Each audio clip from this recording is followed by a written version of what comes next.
प्रणाम। आज की ज्योतिष चर्चा में आपका स्वागत है। एक्चुअली एक बड़ी ज्वलंत समस्या है आज जो आपसे जिक्र करना चाह रहा हूँ, जो आपसे मैं शेयर करना चाह रहा हूँ।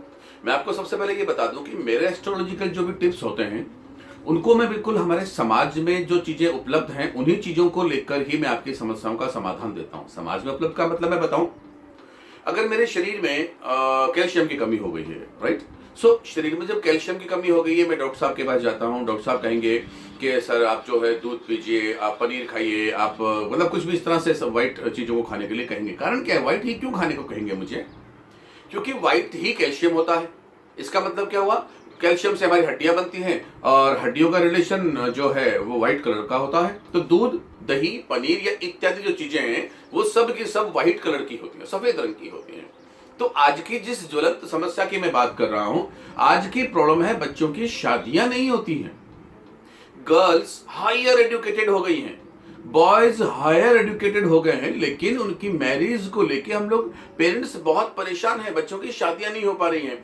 मुझे आम तौर पर जितने भी लोग मैसेजेस करते हैं या कॉल करते हैं, उनमें से 20 से 30% लोग इसी प्रॉब्लम में जूझते हैं कि उनकी बेटिया की शादी नहीं हो रही है या उनके बेटे की शादी नहीं हो रही है। एक्चुअल में इसके पीछे बहुत बड़ा रीजन बताता हूं मैं, जो टेक्निकल मैंने कहा कि मैं यही समाज से उस चीज को लेके आपको बताऊंगा कि ऐसा क्यों होता है। तो सबसे पहले किसी भी प्रॉब्लम तक पहुंचने के लिए हमें उसके बारे में पता होना चाहिए कि ये है क्यों, ऐसा क्यों हो रहा है। लड़की की कुंडली के बारे में आज हम जिक्र करेंगे कि लड़की की शादी यदि नहीं होती है तो हमें क्या करना चाहिए या क्यों नहीं होती है, क्या ऐसी वजह है।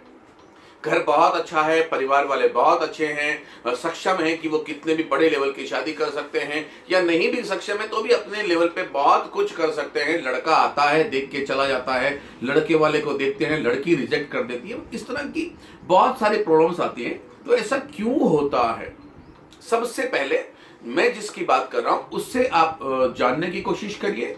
उसके बाद आपको पता चलेगा कि एक्चुअल में प्रॉब्लम है कहां, क्योंकि जहां प्रॉब्लम होती है समाधान भी वहीं पर ही मिलता है। तो कुंडली के गुरु, गुरु क्यों? क्योंकि गुरु जो ग्रह होता है वो ग्रह गुरु शादी देता है। लड़की की कुंडली में गुरु शादी का कारक होता है, मैरिज का कारक होता है।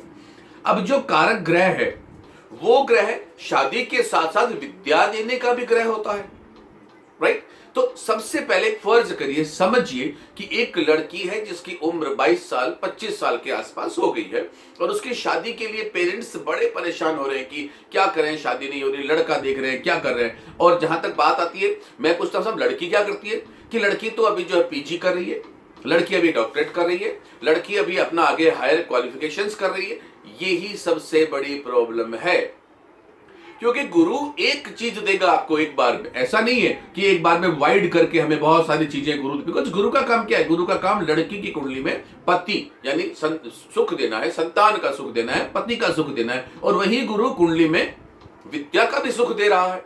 तो हम गुरु से आने वाले सुख को हम एक्सेप्ट कर रहे हैं। ऐसी कंडीशन में जो पेरेंट्स इस बात को लेकर वरीड हैं, परेशान हैं कि बच्चे की शादी नहीं हो रही, हम क्या करें, तो उन्हें सबसे पहले इस बात का ध्यान देना चाहिए कि अगर वास्तव में उन्होंने बहुत सारी जगह ट्राई कर ली है, संतान जो है शादी नहीं हो पा रही है, तो अपनी बिटिया को एजुकेशन से रिलेटेड एक बार थोड़ा सा स्लो कर दीजिए। स्लो का मतलब उससे कहें कि बेटा 1 साल 6 महीने 12 महीने जो भी आपको लगे, उसके लिए आपका पीजी करना, आपके हायर एजुकेशन करना, इनको एक बार छोड़ दीजिए। उसको छोड़ने से क्या होता है, प्लैनेट की आने वाली जो एनर्जी है वो एनर्जी तो गुरु की एनर्जी आ रही है, और जब वो गुरु की एनर्जी आ रही है, हम पढ़ नहीं रहे हैं, जब हम बिल्कुल ठीक है जो होगा देखेंगे, जो होगा सोच के बैठे हैं, हमें एजुकेशन नहीं लेना, ऐसी कंडीशन में वो गुरु की एनर्जी डाइवर्ट होकर के और हमारी संतान के लिए अच्छा और बेटर वर के लिए एफर्ट्स अपने आप होने लग जाते हैं, रिश्ते अपने आप आने लग जाते हैं, और जो हम चाहते हैं, जिस लेवल का बच्चा, जिस लेवल की हम चाहते हैं घर में बच्चे को, संतान को दे, उस तरह से हमने जो है वो मिलना शुरू हो जाता है। इसलिए आप देखिए, आपको खुद को ऑब्जर्व करिएगा अपने सराउंडिंग में, जो बच्चे हायर एजुकेशन लेने में चले जाते हैं या जो बच्चे हायर जॉब में निकलने की पूरी एफर्ट्स करते हैं, उन गर्ल्स की, उन लड़कियों की, उन कन्याओं की शादी में रियली में बहुत देरी होती है। First part. सो हमें सबसे पहले क्या करना चाहिए, बच्चे को एजुकेशन देनी है या पति, इन दोनों में हमें ध्यान रखने के बाद एफर्ट्स करना चाहिए, फर्स्ट। सेकंड, एक विशेष बात मैं आपको बताऊं, हमारे समाज में एक चलन है, शुरू से कहा गया कि ठीक है, अच्छा वर चाहिए तो आप शंकर की पूजा करिए, शिव की पूजा करिए, शिव की आराधना करिए।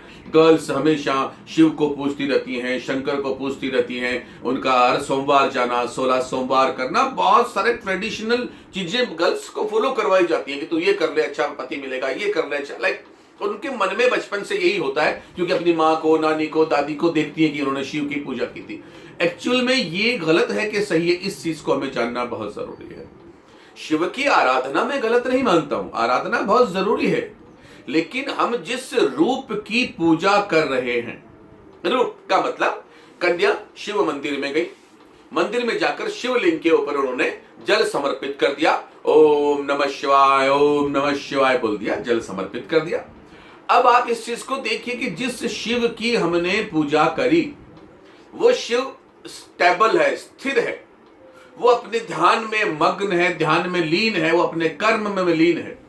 ऐसे शिव के पास जाकर यदि हम ओम नमः शिवाय की बात करेंगे तो मिलने वाला जो है, आने वाला जो है, भावी पति जो है, उसमें भी वही चीजें होने वाली है। यही सेम चीज मैं आपको दूसरे तरीके से समझाता हूं। लोग हनुमान जी की पूजा कर रहे हैं, हनुमान जी ने हाथ में जो है पर्वत, सुमेरु पर्वत उठाया हुआ है और बिल्कुल उड़ते हुए जा रहे हैं और लोग उनकी पूजा कर रहे हैं, जय हनुमान ज्ञान गुण सागर। क्या हमें उस हनुमान की पूजा करने का फल मिलेगा? कभी नहीं मिलेगा। क्यों नहीं मिलेगा? आप खुद सोचिए कि आपका अपना बहुत करीबी एक इंसान, बहुत करीबी बच्चा, बहुत करीबी कोई भी एक रिश्तेदार एक हॉस्पिटल में एडमिट है और उनको अर्जेंट खून की रिक्वायरमेंट है और आप जा रहे हैं उनको ब्लड देने के लिए, हॉस्पिटल से कॉल आया कि तो जल्दी आ भाई, आप जा रहे हैं और हॉस्पिटल से ब्लड देना है, आपको इमीडिएट पहुंचना है, अदरवाइज उस बच्चे के साथ कुछ भी हो सकता है। इस दौरान आपको कोई रास्ते में मिल जाता है और भाई साहब आप कैसे हो, क्या कर रहे हो यार, मिलते नहीं हो, तो क्या आप उनकी बात सुनेंगे या आप हॉस्पिटल जाएंगे? एग्जैक्टली 100% आप उनकी बात नहीं सुनेंगे। आपका जो कार्य है उस कार्य को निष्पादित करने के लिए आप सबसे पहले हॉस्पिटल की तरफ मूव करेंगे। सेम रामचंद्र जी इस वक्त इंतजार कर रहे हैं कि हनुमान जी आएंगे, हनुमान जी जड़ी बूटी लेकर आएंगे और लक्ष्मण की मूर्छा समाप्त होगी। ऐसी कंडीशन में हम चाहे कितने भी प्रेशर लगा लें हनुमान जी को प्रसन्न करने के लिए, वो रूप हनुमान जी का हमारे लिए उस लेवल पर नहीं हो सकता। हमें उसकी जो है कामना करें, किसी भी फल की कामना करें, वो फल हमें नहीं मिल सकता है। ठीक इसी तरह से जो कन्या शिव की पूजा कर रही है, स्तुति कर रही है, उसको ये चीज ध्यान रखनी चाहिए कि वो जिस शिव को पूज रही है वो शिव परिवार तो हो उसके पास। हम कामना करते हैं परिवार की, हम रूप जो पूज रहे हैं उसमें परिवार नहीं है। तो सबसे पहले दो चीजें कन्या की शादी के लिए ध्यान रखनी चाहिए। फर्स्ट, अगर वो हायर एजुकेशन में जा रही है उसे स्टॉप करें।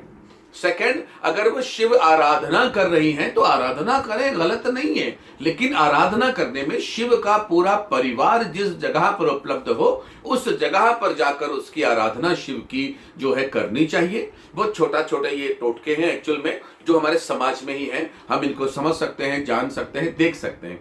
इसके बावजूद भी यदि कोई चीज आपको समझ में नहीं आती है या आपको लगता है कि मुझे और ज्यादा विश्लेषण करके बताना चाहिए और ज्यादा तरीकों से बताना चाहिए, मैं हाजिर हूं आपकी बातों के लिए हमेशा। आप मुझे व्हाट्सएप कर सकते हैं, मेरा मोबाइल नंबर है 8107911911 और फिर मिलते रहेंगे इसी तरह से।